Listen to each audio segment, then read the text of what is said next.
jumpa lagi bersama saya Wong Ganteng sak donyo. Gimana, Mbak? Iya, Mas. Gimana? Sehat? Alhamdulillah. Ini boleh ngomong, Mbak, tapi nggak boleh menyebutkan identitas. Bahaya nanti. Gimana? Sampean mau nanya apa ini? Kok sawangane WA-ne? Iya, kan sebelumnya kan saya kan udah pernah curhat toh. Sebelum saya notice dulu. Terus akhirnya kan saya tuh ada konflik lah sama majikan perempuan gitu.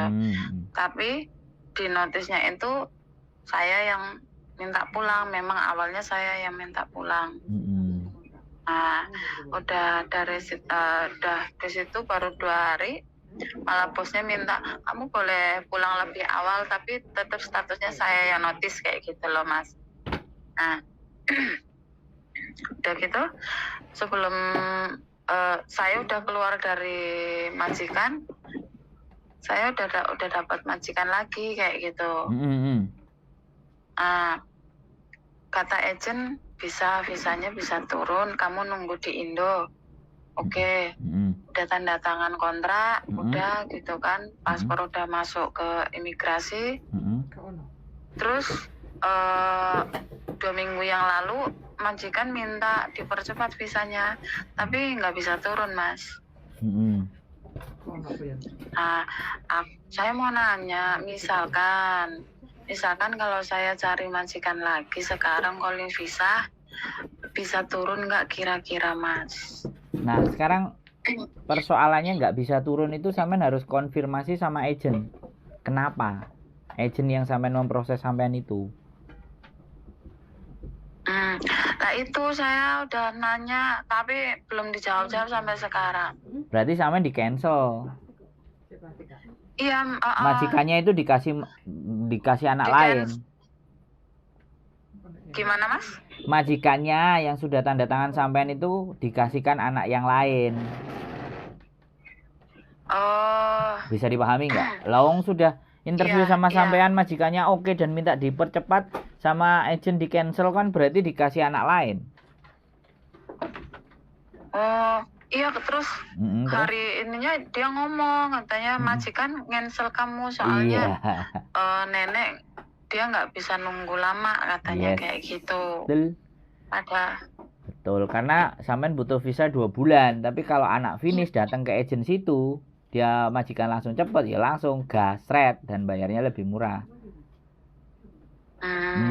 Itu yang sampean harus memahami. Satu ya, itu sudah selesai. Iya, Mas. Kalau sampean nanti mau proses lagi ya bisa, nggak ada masalah.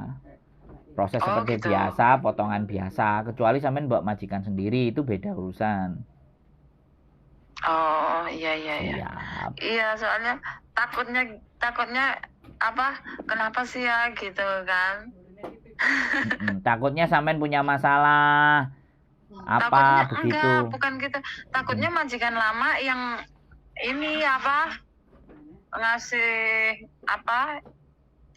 Ngasih alasan yang jelek apa gimana kayak gitu. Enggak lah, nggak usah. Sekarang gini loh, kalau cuman alasan dari majikan, sampean ibaratnya nggak bisa kerja, nggak nurut majikan, itu diabaikan sama imigrasi kalau sampean sudah pulang Indonesia. Tapi kalau alasannya sampean pernah mencuri, ada rekodnya di kepolisian dan imigrasi ngecek sampean ada, atau melanggar lampu, terus savencing employ sama polisi, itulah itu baru rekod kriminal. Gitu. Tapi kalau cuman majikan yang bilang inilah itulah sama dia ya no problem, itu udah pulang Indonesia udah kebayar. Gitu ya. Iya, soalnya udah dari ngobrol yang tempo hari itu udah makin kesini sayanya yang nggak tahan kayak gitu. Nggak apa-apa, jadi gini loh, ketidakcocokan dengan majikan karena perbedaan karakter itu tidak menjadi persoalan. Yang menjadi persoalan kalau sudah mulai pakai fisik. Nah itu, Mas, karena kalau memang awalnya kalau dari majikan saya itu karena dia kan lagi masak, tutup pancinya itu langsung digebrakin di meja gitu, kena uapnya ini otomatis kan saya lagi nyuci piring kan di situ, digebrakin di meja di dekat tangan aku kayak gitu loh Mas. Otomatis yang namanya panas kan, uap panas tetap aja kerasa di kulit kan. Awalnya dari situ, tapi majikan tetap nggak mau kalau mereka yang interminate kayak gitu. Iya, nggak mau ngakuin. Itu hal yang wajar dan itu nggak ada masalah. Jadi, saya sih ya udahlah nggak apa-apa, yang penting aku bisa keluar kayak gitu aja. Selama sampean nggak ada tanggungan utang, sampean nggak khawatir nggak punya duit, ibaratnya pulang ya gas saja, nanti cari lagi, nggak ada masalah. Iya. Sebenarnya hal semacam itu, hal semacam itu tuh sebenarnya juga bisa kita laporkan membahayakan kita gitu. Tapi kan sampean harus ada buktinya. Gitu loh. Iya. Jadi no di problem. sini agensi juga toh Mas? Ya agent ada, kami ada 3 yang kenal untuk memproses. Jadi nggak ada masalah. PT juga barusan ini ada 2. Ada yang potongannya lumayan banyak, tapi cepat. Ada yang enggak. Ini baru mau kita coba yang potongan rendah. Gitu. Tinggal tergantung nanti anak-anak bagaimana. Gitu ceritanya. Kita kan cari potongan yang enggak terlalu tinggi supaya teman-teman bisa berangkat terus ada pengalaman gitu. Terus visanya minimal berapa bulan Mas sekarang? Ya kalau visa itu saya ceritakan sekali lagi ya, ini yang sering saya ceritakan di konten saya. Orang-orang rata-rata nggak mau merhatiin konten satu-satu, jadinya maunya langsung nanya-nanya aja. Ya nggak apa-apa, yang nanya-nanya, jadi yang rajin nonton kontennya, yang pintar, yang nanya-nanya tetap akan terus nanya-nanya, nggak apa-apa saya jawab. Jadi kalau prosedur visa untuk imigrasi sendiri itu 6 minggu. 6 minggu itu kan berarti 1,5 bulan. Itu untuk imigrasi. Ketika kita masuk submit ya. Terus kalau di KJRI itu seminggu biasanya sudah selesai. Taruhlah kan maksimal 2 minggu. Jadi berkas masuk ke KJRI 1 minggu, imigrasi 6 minggu berarti berapa? 7 minggu. Ya taruhlah maksimal 2 bulan. 2 bulan. Tapi kembali lagi 2 bulan itu ketika terhitung sampean dapat majikan dan majikan setor duit ke agent.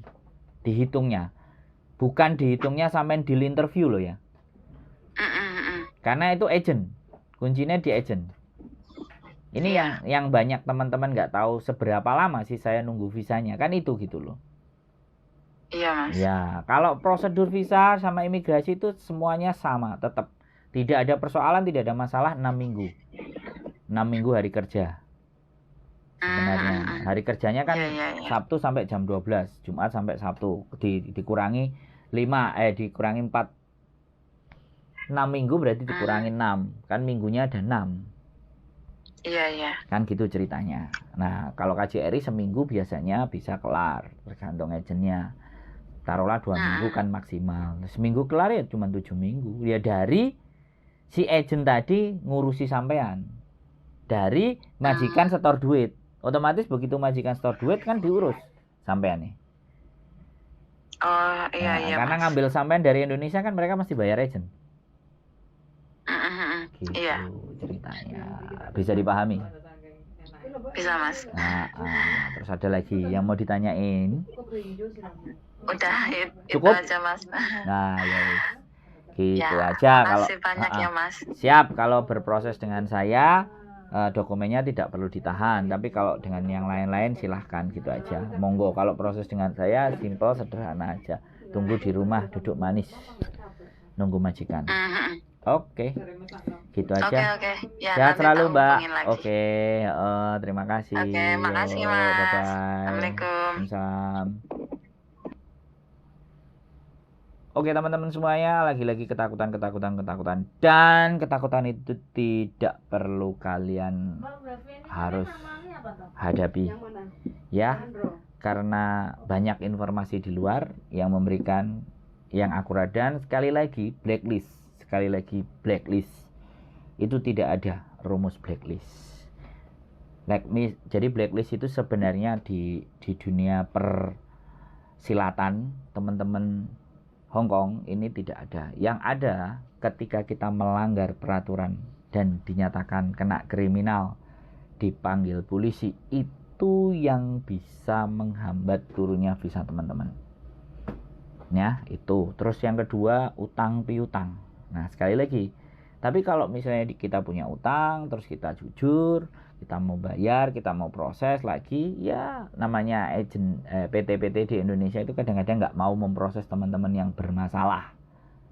Ya, ingat, tidak ada manusia ini yang mau memproses orang-orang yang bermasalah, kecuali saya. Berusaha memberikan solusi dari permasalahan apapun bentuknya. Tapi keputusan kembali ke sampean semuanya. Solusi dari masalah selalu akan ada. Kalau ada yang bilang nggak ada, artinya sudah putus harapan. Sekian dari saya, semoga bermanfaat. Keep stay tune in my YouTube channel and see you. Bye-bye.